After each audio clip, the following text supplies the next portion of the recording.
is Beverly White, and I'm the director of the ARC of South Talladega County, and I would like to welcome you to our organization. The ARC was formed in 1974 by a group of concerned parents and citizens. There really wasn't much for individuals with intellectual disabilities at the time. And in 1975, a preschool program was started. The ARC provided Chehaw Mental Health Center the matching funds to operate this program, and the program was called the Sunshine Opportunity School. A fundraiser was started to enable the funds to be available to run this program, and it was called Sunshine Saturday. For a lot of you, you know Sunshine Saturday is a carnival type day, and we have been able to raise a lot of money throughout the years with Sunshine Saturday. In 1978, the ARC started their own programs. We started a 3-day activity center, and it continues today. It has evolved from a program that was a lot of arts and crafts, games, bingos, to a fully operational work activity center.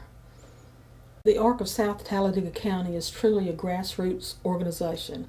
And I know that word has been used and overused over the years, but the ARC is dependent upon our community, whether it's for volunteers, whether it's financial support, whether it's the inclusion of the individuals we serve here into the community. We are dependent upon our community. I'd like to invite you now to spend some time with Cheryl Eister, our program coordinator, as she takes you through an average week in the life of the ARC.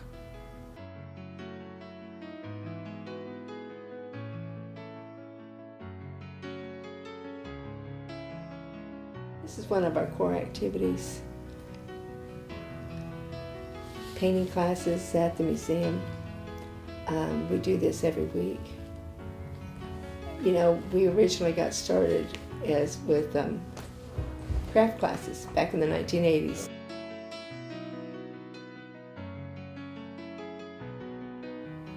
Now we have weekly art classes at the museum.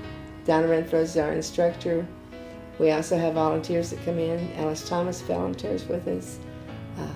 DeForest Godfrey and Cheryl Meads are instructional assistants. They have helped with art classes also. Here's Donna helping students with their projects. They're all getting ready for an art show. They all have their own projects that they're working on. There's DeForest. He's helping one paint a picture.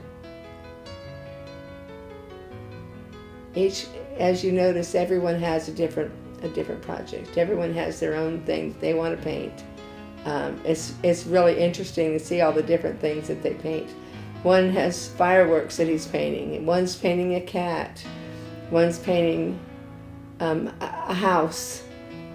You see the fireworks going on right there. There's one painting a sunflower. You see how happy it is? And there's our hummingbirds. So everybody has their own thing that they'd like to do. Here we are back at the ARC. We're getting ready to make soy candles. We have to get everything ready. We have Chris and Zach here getting the jars ready. Here we are. We have Tim and Beverly. Beverly's using a heat gun to warm the jars, and Tim is pouring the wax into the jars. The reason we have to use a heat gun is it keeps the air bubbles out of the wax. Here's Tommy straightening the wicks out with clothespins so they're nice and straight.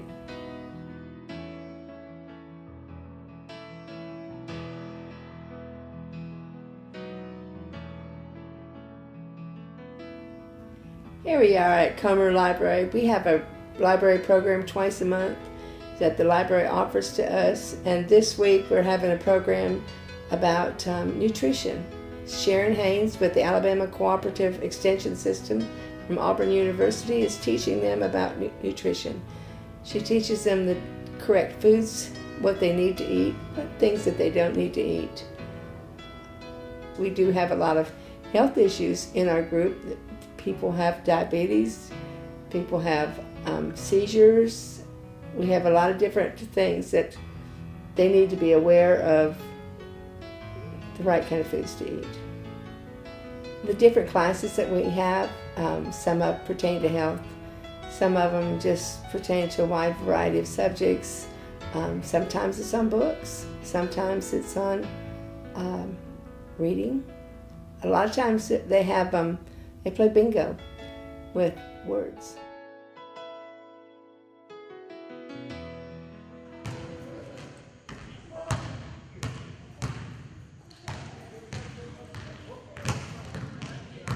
We go many places in our community, and First Baptist Church is one of the places that we go for recreation and exercise. They love to play basketball. They all get involved with it. They like to walk the track. They're very competitive, and they just have a great time.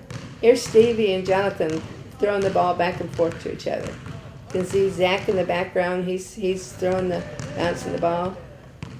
And there's Stevie and Jonathan again, and they're having a good time playing the ball and shooting baskets. There's Tommy, just made a basket. And Zach, he's getting ready, he's shooting. There's Kimberly, she's up there she's walking. For the first time last week, she made a mile walking that track. And you know, it's hard for her. And there's Beverly, she's playing basketball. Okay, here's Stevie. He's our showboat. He made a basketball. Watch him. Good job. I'm proud of you. We try to have an impact on every aspect of the lives of the individuals that attend our program. We work on independent living skills. We work on contract jobs, recreation, social, any skills needed to be as self-sufficient as possible. And that's our ultimate goal. Not everybody can do the same thing at the same pace, but everybody can do the best they can do. And that's our main goal. We want to see everybody thrive and be as productive as possible. Here we are back at the ARC in our classroom environment, where goals and objectives are worked on. Driver's training, money management, and reading are some of our group goals. Here we are outside, and DeForest is teaching them the different parts of the car. Tim's getting in the car, learning about all the instruments on the instrument panel. They're opening up the hood, and Kenyatta is in there, and Dee's teaching him how to do a safety check. That would be the what? The oil, wouldn't it? Why do we need to check the oil? Make sure oil is in there. So that would be the oil stick right there? Yes, sir. Yes, sir. Okay, that's good. We do not do road tests. All we're teaching them is a driver's training manual. Tell them why would you need good tires on a vehicle, right? Yeah. And not overfill it. Can you think of anything else that's on the hood that's important? Well, the battery. The battery, that's right. Along with group goals, everyone has individual goals. Here's Brian doing his driver's training, where he has to learn how to drive that electric wheelchair. That is his way of getting around. All of our goals are person-centered. Each one meets their needs to make them become more independent to live in their community.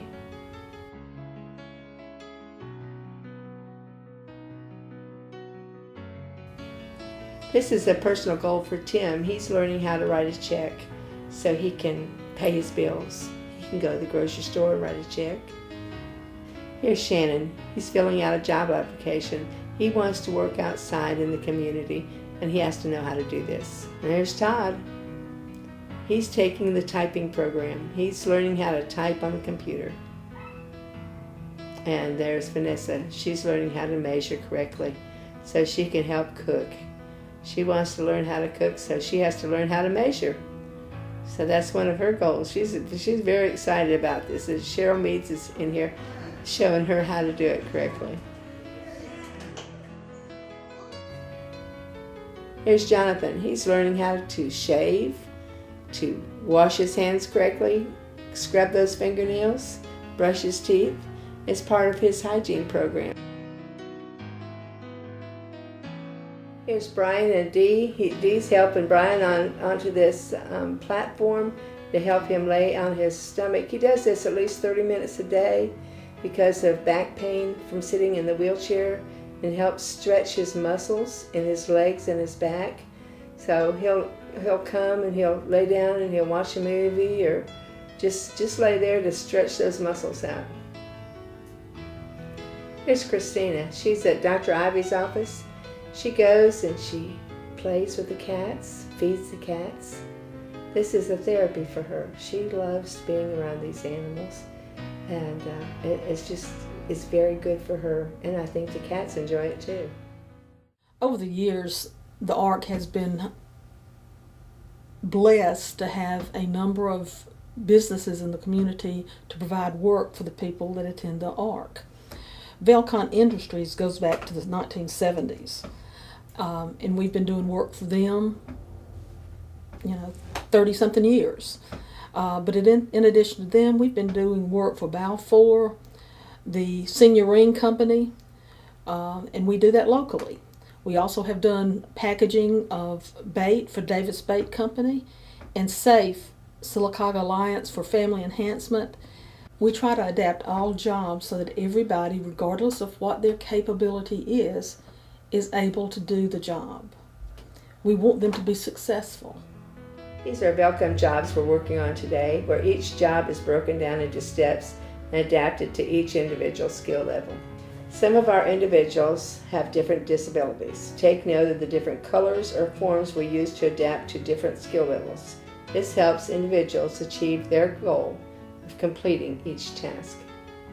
Here's William, who has a visual impairment that we have adapted a guide for him that's red.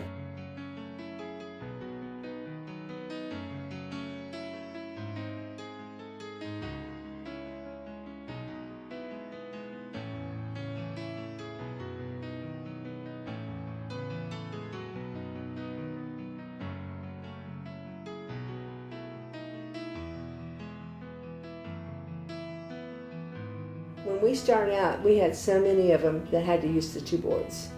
We have so many of them that don't have to use any boards now because they know to count out their 10, and they'll put them in stacks of 10 on their desk without any boards.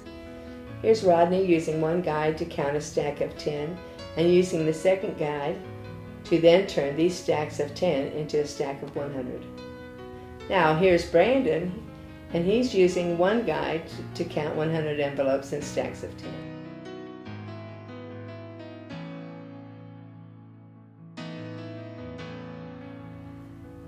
What would a job be without a paycheck?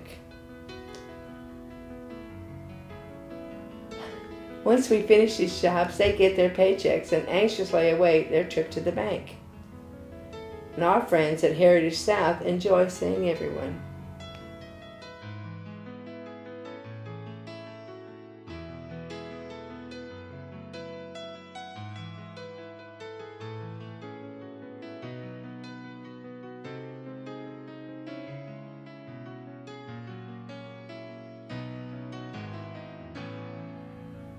Chores are done to help teach daily living skills. Each individual has their own chore, which we rotate quarterly. This allows us to teach them skills necessary to live independently.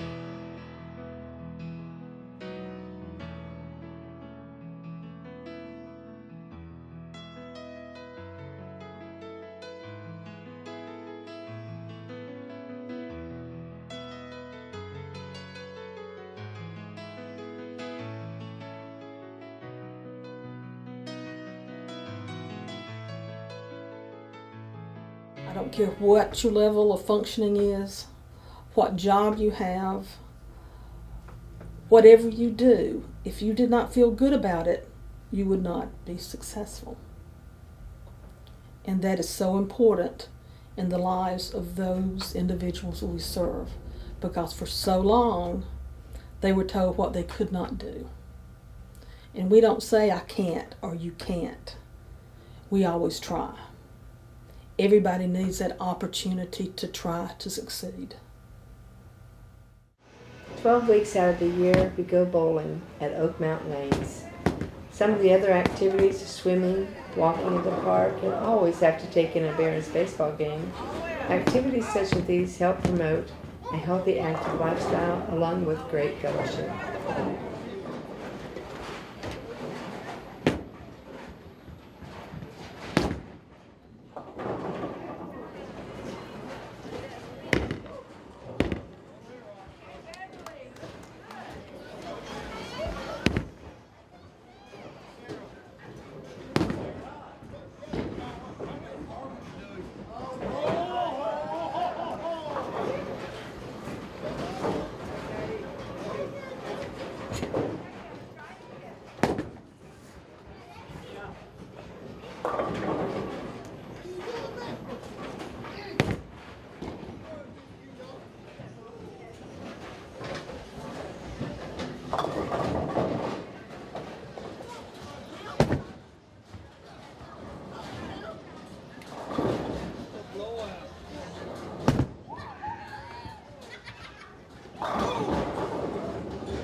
After bowling, we go to Herdmont Park and enjoy our lunch outside and enjoy the sunshine.